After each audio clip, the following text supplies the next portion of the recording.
Estamos na Serra da Aboboreira. Este é um dos mais fabulosos espaços naturais do distrito do Porto. Um soco granítico que se eleva a cerca de 1000 metros de altitude. É um dos contrafortes do Marão. Aqui confluem três concelhos, o de Baião, de Amarante e o de Marco de Canaveses. A parte alta da serra é dominada por uma vegetação muito rasteira, onde predominam o urze, giesta, os fetos. E é aqui que nós encontramos também uma enorme diversidade faunística, uma série de espécies de répteis, anfíbios, uma grande diversidade de aves de rapinas e também consideráveis populações de mamíferos, incluindo o javali, a raposa, o lobo, a doninha e, claro, os rebanhos de ovelhas, cabras e gado bovino, que aqui é colocado diariamente a usufruir destas verdejantes pastagens nestas chãs. Sim, esta é uma serra que, apesar de tudo, não é muito acidentada, mas dominada aqui no topo por extensos planaltos. E este é um território propício na pré-história para a fixação das primeiras comunidades de agricultores e pastores.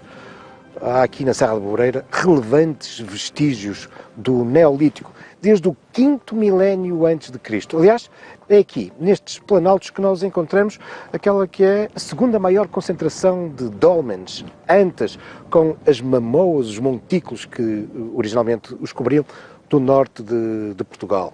Aqui, mais precisamente, do lado do concelho de Marco de Canaveses, são relevantes os conjuntos, por exemplo, da Bugalheira ou a mamoa de Igrejinhas. Este aproveitamento por parte dos nossos antepassados pré-históricos destes terrenos vai se prolongar até à Idade do Bronze, até ao 2º milénio antes de Cristo. E temos aí marcas de antigos povoados desse tempo. Entretanto, há 2000 anos, com a chegada dos romanos, vamos assistir a uma outra estratégia de exploração do território, claramente apostando nos vales. E temos aqui, no Marco de Canaveses, um bom exemplo disso, que é o povoado de Tongóbrega, verdadeiramente notável vestígio arqueológico do norte de Portugal. Mas esta estratégia leva-nos, de facto, até ao vale. Vamos descer até às margens do Tâmega.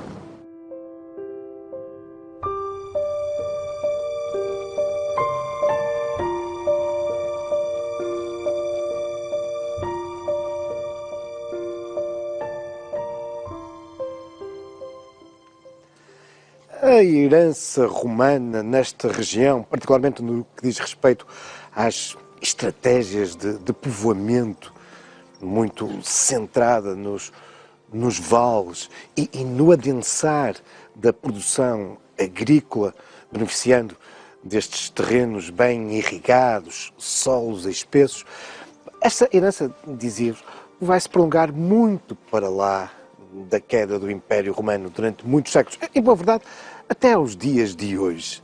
Estas características de um povoamento disperso, centrado fundamentalmente aqui nas margens dos rios, como é o caso do Tâmega, junto ao qual nos encontramos. Claro que a montanha continuará a ser explorada, nomeadamente do ponto de vista da pastorícia, mas agora, a partir, de facto, do mundo romano, é nos vales que, em grande parte, nós vamos assistir à fixação das comunidades humanas. E por isso descemos da Aboboreira, viemos aqui até à margem direita do Tâmega. Estamos em Canaveses, um antiquíssimo povoado que fica hoje mesmo em frente à cidade de Marco de Canaveses, que está ali do outro lado, na margem esquerda do Tâmega. Este é, desde épocas muito antigas, um local que atraiu a atenção e, não raras vezes, até foi palco de algum protagonismo, mesmo de impacto nacional. Resulta não só, de facto, da fertilidade destes terrenos, propícios para uma boa prática da agricultura, mas também está muito relacionada com a sua localização estratégica. Estamos, afinal, não muito distantes de uma ponte de origem medieval, a ponte de Canaveses, terá a sua origem, provavelmente, associada a uma velha estrada, já da época romana, e que na Idade Média continuará a ser vital nas ligações entre o litoral e o interior. E essas marcas medievais estão ainda muito vivas. Por exemplo, na igreja de Santa Maria sobre Tâmega, aqui a alguma distância, associada a essa ponte, aqui na margem direita, ou a igreja de São Nicolau, mesmo do outro lado, na margem esquerda. Mas temos outros importantes vestígios da Idade Média. É o caso, por exemplo, aqui, da igreja de Santo Isidoro de Canaveses, um templo que data da segunda metade do século XIII, uma marca, um vestígio importante do estilo românico. Aliás, ela faz parte desse projeto, desse importante programa de valorização da memória e do património dessa época, que é a Rota do Românico. Mas dizia-vos que Canaveses chegou mesmo a ter, na Idade Média, um protagonismo que teve implicações na história nacional. Vamos ali até o Largo de São Sebastião para vos explicar isso.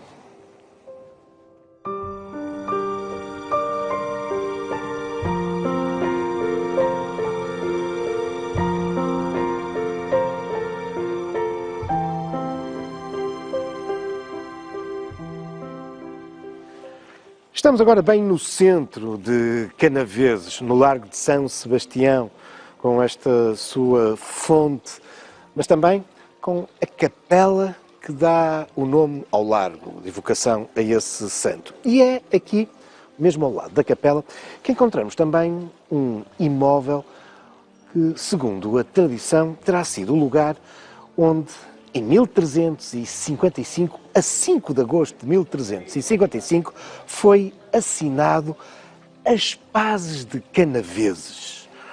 Um acontecimento importante, porque vem pôr fim a uma guerra civil em que o país se encontrava mergulhado desde os inícios desse ano de 1355. Desde que o rei, Afonso IV, mandara assassinar Inês de Castro. O amor, a paixão de Dom Pedro, filho de Afonso IV, o futuro rei Dom Pedro. Dom Pedro que de imediato levanta armas contra o pai. E durante esses meses, de janeiro a agosto, o país vive de facto mergulhado numa guerra civil, uma tensão entre pai e filho. Dom Pedro centra muita da sua ação no norte de Portugal, confrontando as forças fiéis ao monarca. O objetivo de Dom Pedro, percebe-se também desde muito cedo, é tomar o Porto. A cidade seria o local de partida para o confronto para com o pai. Mas o defensor da cidade do Porto, o prior da Ordem do Hospital, e não nos podemos esquecer que muito próximo da cidade, o mosteiro de Lessa do Balio era um importante também baluarte dos hospitalários, mas Álvaro Gonçalves Pereira, o prior do hospital, está encarregado da defesa da cidade e de uma forma muito sagaz ele faz espalhar pelos muros, pelos lugares de defesa da cidade, um grande número de pendões, de bandeiras, de tal forma que quando Dom Pedro e os seus se aproximam da cidade, vão achar que o Porto está bem defendido por um numeroso e poderoso exército. Certo é que Dom Pedro não abandona aqui a região próxima da cidade. E é isso que justifica que, em agosto de 1355, quando ele assina esse tratado de paz com o pai, ele se encontra aqui, nesta região. E também percebemos que Canaveses era, de facto, um sítio importante nessa época. Aliás, este acordo é um acordo tripartido. É verdade que ele ficará conhecido como as Pazes de Canaveses, mas o rei e a rainha irão assinar também nesse mês de agosto este mesmo documento, mas noutros lugares. E se pensarmos que o rei assina este tratado de paz no mosteiro de São Francisco, em Guimarães, e que a rainha Dona Beatriz o assina no convento de São Domingos, no Porto, percebemos então a importância que, de algum modo, Canaveses tem nessa época, equiparando-se, de algum modo, obviamente, a estes outros dois importantes lugares onde esse documento também foi assinado. Bom, isto para percebermos, de facto, da importância, do relevo, do protagonismo que este território, que Canaveses possuía na época. Mas, em rigor, não só nestes férteis vales, mas também desde a origem da nacionalidade, que, de novo, a montanha vinha sendo ocupada e explorada. Vamos regressar à Serra da Aboboreira.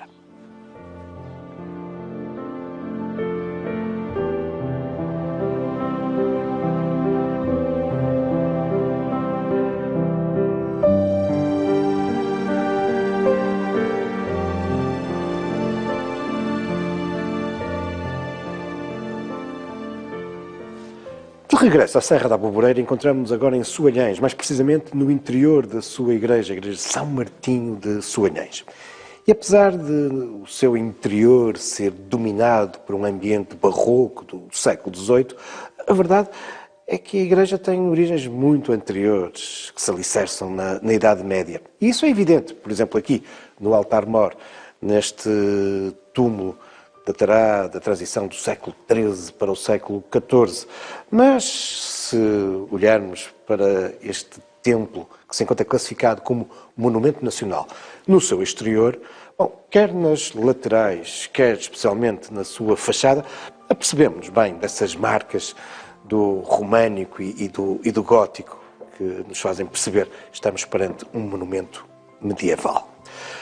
Como vos dizia, desde as origens da nacionalidade, que de novo a Serra começa a assistir ao desenvolvimento de importantes comunidades. Não, como tínhamos visto na pré-história, bem lá no alto da Serra, nos seus planaltos. Não, esta fixação da baixa Idade Média vai ocorrer fundamentalmente a meio da encosta. São comunidades que se dedicam, obviamente, à agricultura, mas também numa forte aposta na pastorícia, aproveitando esses planaltos, esses terrenos tão propícios para a prática do pastoreio. Mas povoados também têm aqui uma forte relação com o vale.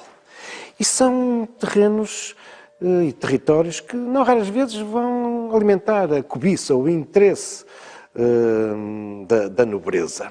E Soalhães é um bom exemplo disso, porque a determinada altura os senhores destas terras vão mesmo assumir o próprio topónimo, o próprio nome Soalhães na sua designação. Veja-se, por exemplo, essa figura importante dos finais do século XIII, início do século XIV, que foi Dom João Martins Soalhães. Foi bispo de Lisboa, arcebispo de Braga, estudou, formou-se na Universidade de Paris, foi capelão do rei Dom Dinis. E Dom João Martins assumia, como vos dizia, o Soalhães também no seu nome, o que nos diz bem da importância, do destaque que os nobres, os senhores destes territórios davam, particularmente aqui, a Soalhães. Durante os séculos seguintes, esta fixação a meia encosta da Serra vai se acentuar. E quando chegamos ao século XVII e ao século XVIII, e muito graças à introdução desse novo cereal vindo do novo mundo, que é o milho, vamos assistir aqui a um acentuado crescimento também, quer do ponto de vista demográfico, quer, obviamente, do ponto de vista económico destes povoados da meia encosta. Até porque a plantação do milho vem, obviamente, incrementar a produção do gado. Algo que, obviamente, estas pastagens também vêm reforçar. E é isso que, em parte, justifica as profundas e magníficas intervenções que esta igreja sofre no século XVIII, prestando todo este impactante ambiente barroco, muito monumental. Reparem que a talha dourada tão típica desta época, nesta igreja, recobre grande parte da superfície das paredes, nomeadamente na sua parte mais alta. Mas por baixo temos também extensos painéis de azulejos azul e branco. este velho gosto barroco do ouro sobre o azul é aqui evidente. Não posso também deixar de chamar a vossa atenção para o teto. Quase uma centena de caixotões pintados, que nos demonstra bem de toda esta dinâmica, de toda esta riqueza que aqui, a meia encosta da serra, se registava nessa época.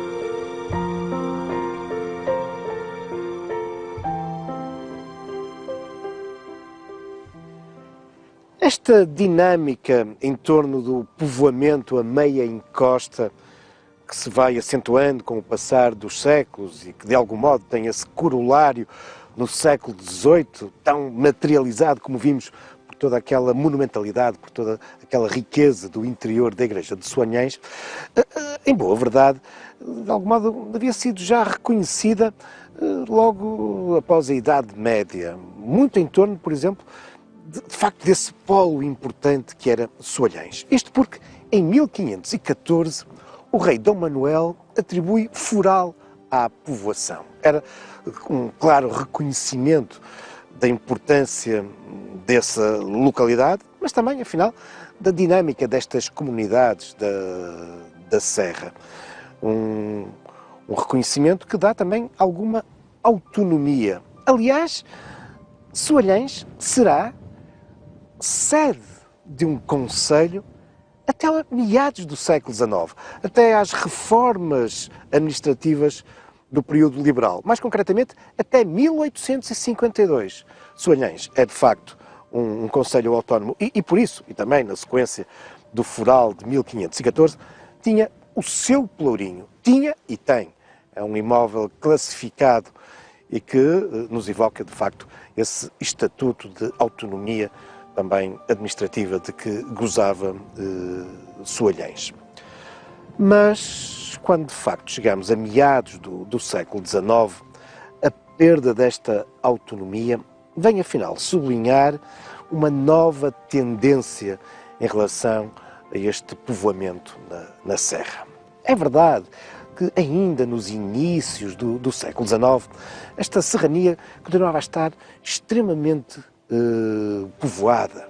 Muitos núcleos, muitas aldeias populosas. E ainda hoje, quando percorremos aqui a Serra da Aboboreira, vemos vestígios de antigos povoados, ou ainda núcleos que continuam a ser habitados até hoje, mas muitos marcados pela arquitetura tradicional que ainda imperava no século XIX, com as casas em granito, muitas vezes com 2 pisos, a habitação era no piso superior, o térreo era destinado aos animais, e ao lado das habitações, estruturas ligadas à prática agrícola, nomeadamente os espigueiros, para recolher os cereais, nomeadamente, a partir do século XVII, o milho. Mas também são habituais outro tipo de construções para guardar o gado, que depois era colocado à serra, ou moinhos e outras estruturas tradicionais. Mas o século XIX, com um aumento demográfico, mas também com enfim, o chamariz dos vales, vai começar a paulatinamente despovoar estas serras. De facto, na base da serra, importantes povoados vinham crescentemente pela sua dinâmica, com as suas feiras, agora também com o aparecimento de uma indústria, vão captando e chamando estas populações da montanha. Obviamente aqui na base, povoados importantes como Baião, Amarante e agora também, fruto dessas revisões administrativas, este novo e importante centro que surgia na base da serra, que era Marco de Canaveses. Muitos, no entanto, vão se deslocar para outros grandes centros populacionais, para Penafiel, para Braga, Vila Real e, claro, para a grande cidade do Porto. Outros ainda acabarão por rumar em busca de melhor vida para destinos bem mais longínquos, como por exemplo o Brasil.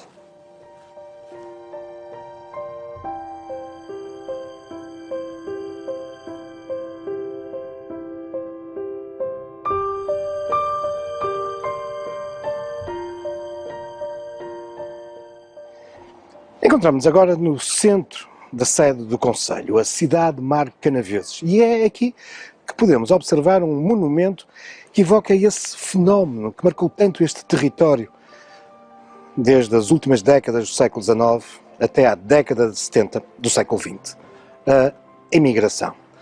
No pós-Segunda Guerra Mundial, os grandes destinos eram a França e a Alemanha, mas na passagem do século XIX para o século XX, o grande destino era o Brasil. E foi daqui que, em 1910, partiu aquela que é, sem dúvida, a mais famosa das imigrantes com origem Marco de Canaveses, Carmen Miranda. Encontramos, de resto, também aqui no centro da cidade, nas instalações do Museu Municipal. Fundado em 1952, o Museu do Mar, desde a década de 80, foi rebatizado como Museu Carmen Miranda, evocando essa famosa artista luso-brasileira que, nascida aqui em 1909, de facto, muito jovenzinha, imigra com os pais em direção ao Brasil, onde se vai notabilizar como uma famosa artista, cantora, bailarina, atriz do teatro, do cinema, nomeadamente em Hollywood, onde ficará notabilizada pelos seus famosos chapéus coloridos e com decoração, com frutos, mas também atriz de televisão. Uma carreira marcante na década de 30 a 50 do século XX. Pois bem, alguma dessa memória que afinal emerge aqui em Marco de Canaveses está salvaguardado neste museu, que no entanto tem outros motivos de interesse. Mas isso são já outros factos, também algumas lendas, futuros caminhos da história.